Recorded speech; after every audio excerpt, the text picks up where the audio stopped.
नमस्कार, मैं हूं संजय शर्मा। आप देख रहे हैं 4 PM न्यूज नेटवर्क। पूरा देश जानना चाहता था कि क्या हुआ। आज हाई कोर्ट में, दिल्ली हाई कोर्ट में डेट थी।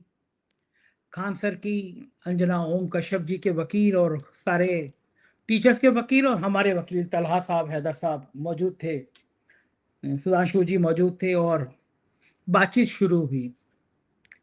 हमने शुरू से कहा इस बात के लिए, आज हमारे वकील तलहा साहब ने भी ये कहा कि अंजना ओम कश्यप जी के परिवार की जो जानकारी दी गई वो बिल्कुल गलत है।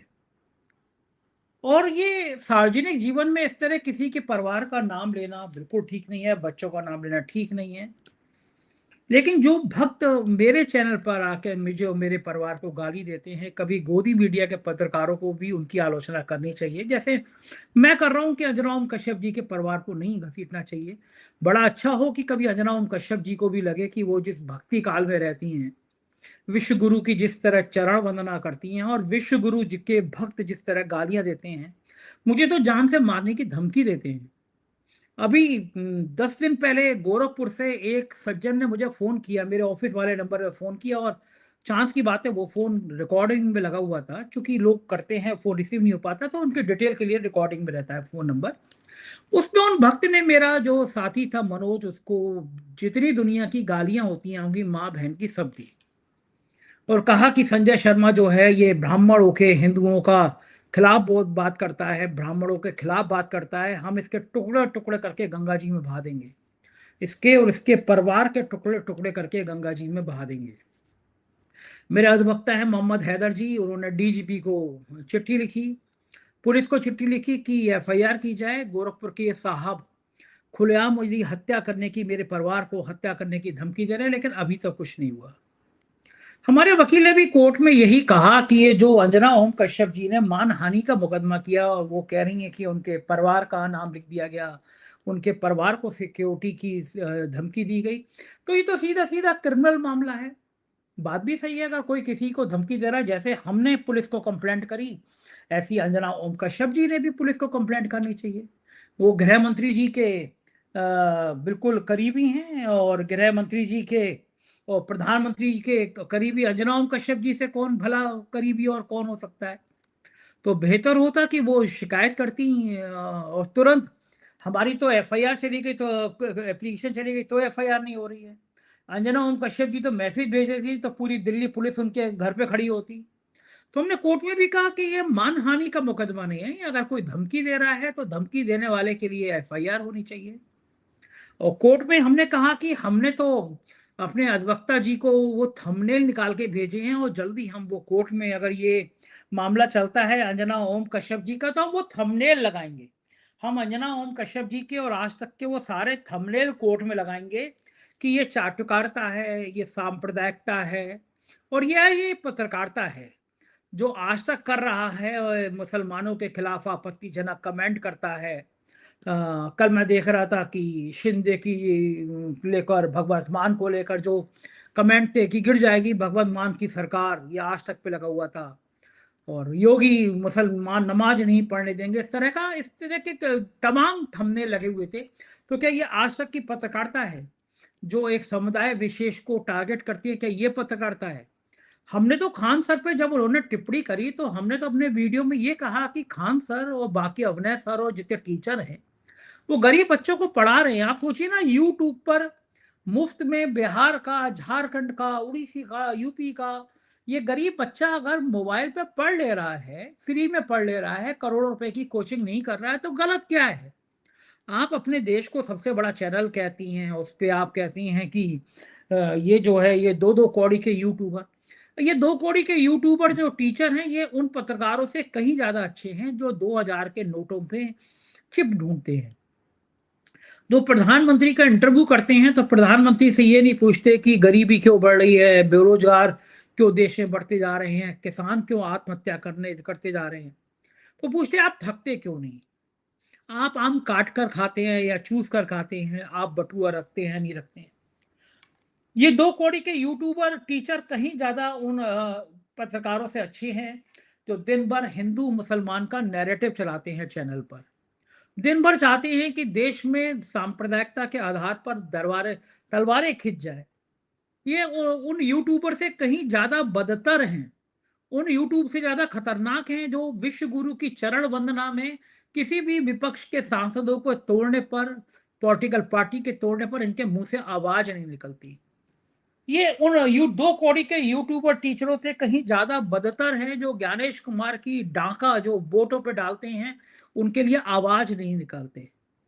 ये उन 2 कौड़ी के यूट्यूबर से कहीं ज्यादा सड़े गले हैं जो संवैधानिक संस्थाओं के चीरहरण पर सवाल नहीं उठाते। खान सर हो गए, अभिनय सर हो गए, ये तो गरीब बच्चों को पढ़ाई के लिए दिन रात एक कर रहे हैं। लगातार तारीखें पड़ी, हाई कोर्ट में बड़े बड़े वकील खड़े किए। पहले वाले वकील से मैडम अंजना ओम कश्यप थोड़ा नाराज हो गई, हटा दिया गया, दूसरे वकील खड़े किए गए। लेकिन मेरे लॉयर बहुत अच्छे हैं, मैं हैदर साहब का, तलहा साहब का, कपिल सिब्बल जी का, इन सबका, सुधांशु जी का हृदय से आभार व्यक्त करूंगा। तमाम मुझ पे मुकदमे हुए। सरकार ने, अकेला देश का 4PM चैनल ऐसा है जिस पर सरकार ने सबसे ज्यादा उत्पीड़न की कार्रवाई करी। कौन सी एजेंसी ऐसी है जिसको मेरे पीछे नहीं लगाया गया?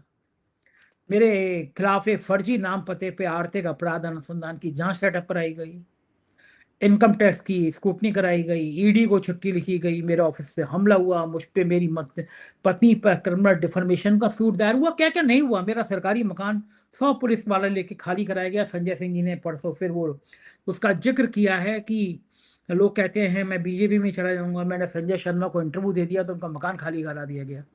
मैंने मजे में लिखा है संजय सिंह जी को मकान खाली करा के नया मकान देना चाहिए, वो आपने दिया नहीं। तो देश में सबसे ज्यादा टारगेट पे 4PM रखा गया। जब सुप्रीम कोर्ट में हम गए पहलगांव के हमले के बाद, हमारा चैनल बंद कर दिया गया। हमने सिर्फ इतना पूछा था कि पहलगांव में आतंकी कहां से आज चले आए थे। हमारा गृह मंत्री सो रहे थे क्या, या अंबानी अडानी के संग कॉफी पी रहे थे क्या? आतंकी आ कहां से गए, आतंकियों को घुसने किसने दिया गया? बस इस आधार पर हमारा चैनल बंद कर दिया गया। सुप्रीम कोर्ट में गए हम, कपिल सिब्बल जी गए, सुप्रीम कोर्ट ने खोला। फिर दिल्ली हाई कोर्ट में जाना पड़ा क्योंकि हम ईरान के पक्ष में बोल रहे थे और इस बात का विरोध कर रहे थे कि आखिर सर भारत अमेरिका के आगे इतना डर क्यों रहा है, इतना झुक क्यों रहा है। फिर दिल्ली हाई कोर्ट में जाना पड़ा हमें, दिल्ली हाई कोर्ट से खुला हमारा चैनल। लेकिन अब ये देखिए कि बार बार 4PM क्यों, उसका कारण मैं समझाता हूँ। सरकार को लगता है कि 4PM अकेला ऐसा चैनल है जो उत्तर प्रदेश के हर गांव में देखा जाता है। मैं दावा कर सकता हूं यूपी का कोई गांव ऐसा नहीं है, उत्तर प्रदेश का कोई गांव ऐसा नहीं है जहां पे 4PM देखा ना जाता। 4PM के उत्तर भारत में यूपी के बाद सबसे ज्यादा व्यूअरशिप महाराष्ट्र में है। आजकल मैं मुंबई में ज्यादा समय गुजार रहा हूँ, यहाँ पर 4PM महाराष्ट्र मैंने लॉन्च किया। 4PM बॉलीवुड में मैं काम कर रहा हूँ। तो सबसे ज्यादा तकलीफ इनको ये है कि गांव देहात, किसान, मजदूर, ड्राइवर, माली, ये लोग 4PM को सुन रहे हैं।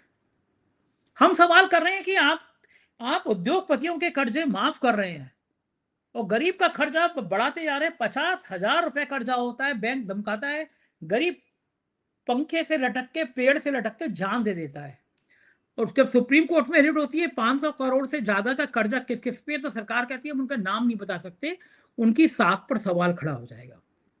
गोदी मीडिया के इन अंजना ओम कश्यप जी को, सुधीर चौधरी को, रूपका लियाकत को, इनके मुंह से आवाज नहीं निकलती। और मेरे लिए कम से कम ये राहत की बात है कि मेरा अदालती कामों में आज तक 1 रुपया खर्च नहीं हुआ। चाहे हैदर साहब हो, तलहा साहब हो, कपिल सिब्बल जैसे वकील हो, उनके बेटे हों, कोई मुझसे 1 रुपये फीस नहीं लेता। ये सब भाई हैं, इनको लगता है कि मैं एक मिशन की तरह काम कर रहा हूँ। ये लोग कहते भी हैं, मेरे अधिवक्ता लोग कहते हैं कि इतने जुनून के संग काम करने वाला कोई पत्रकार हमने देखा नहीं। हमारी ड्यूटी है कि हम आपको कानूनी रूप से सशक्त एक माध्यम दें, साथ दें। यही कारण है कि हम बहुत बढ़िया तरीके से लीगल लड़ाई लड़ते हैं, हर लड़ाई जीतते हैं। आज भी अदालत में तारीख थी जब अंजना ओम कश्यप जी का मामला आया, तो माननीय न्यायाधीश ने कहा कि यह मामला आप लोगों को आपसी सहमति से समझाने की दिशा में एक कदम आगे बढ़ना चाहिए। ये कोई ऐसा मामला नहीं है, 300 पन्ने की रिट थी। बताइए अंजना ओम कश्यप जी के वकील ने कितनी मेहनत से बनाई होगी।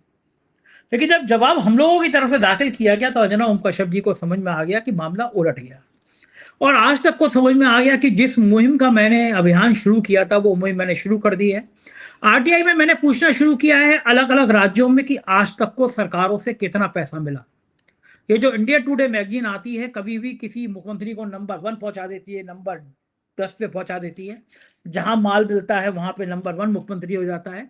तो मैंने आप लोगों से भी अभियान किया था, आप लोग पूछिए एक अभियान चलाइए पूरे देश में कि किसी भी मीडिया संस्थान को सरकारों से अगर पैसा मिलता है तो वो मीडिया संस्थान अपनी वेबसाइट पर ओपन लिखेगा कि इस सरकार ने हमको इतने करोड़ रुपए का विज्ञापन दिया। आपको समझ में आना चाहिए कि अगर ये आज तक जो विश्व गुरु की चरण वंदना कर रहा है तो 100 करोड़, 200 करोड़, 500 करोड़ कैसे पा रहा है। आप सोचिए, उत्तराखंड में एक हारे हुए विधायक को मुख्यमंत्री बना दिया गया, धामी को।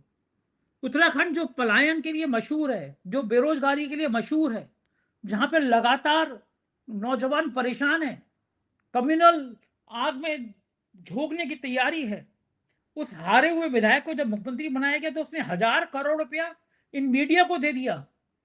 गरीब राज्य है, 1,000 करोड़ मीडिया को दे दिया कि तुम हमारे खिलाफ खबर ना दिखाओ। ये आपके टैक्स का पैसा ये गोदी मीडिया लूट रहा है और हम लोगों पर मुकदमा कर रहा है।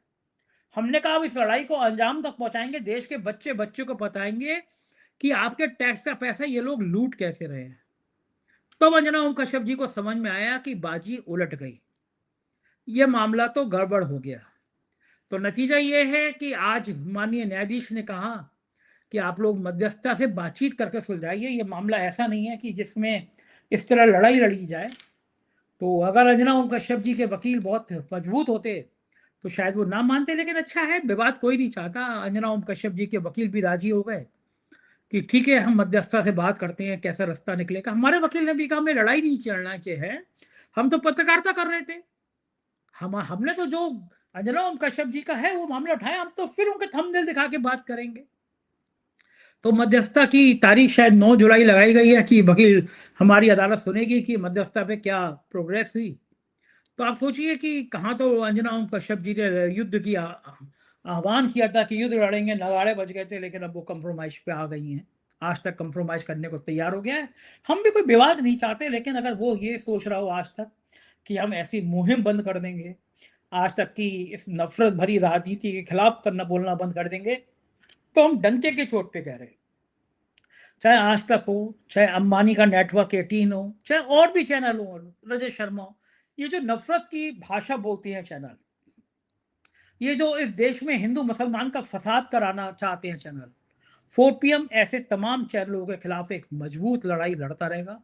आप एक नहीं 1,000 मुकदमे कर दीजिए हमारे ऊपर, अपने विश्व गुरु जी से कह के फांसी पर चढ़वा दीजिए, लेकिन मेरी आवाज़ 4PM की आवाज़ इसी तरह बुलंद होती रहेगी। कारण यह है कि देश की जनता मेरे साथ खड़ी है। आपको पता है 28 दिनों में चैनल की व्यूअरशिप कितनी है?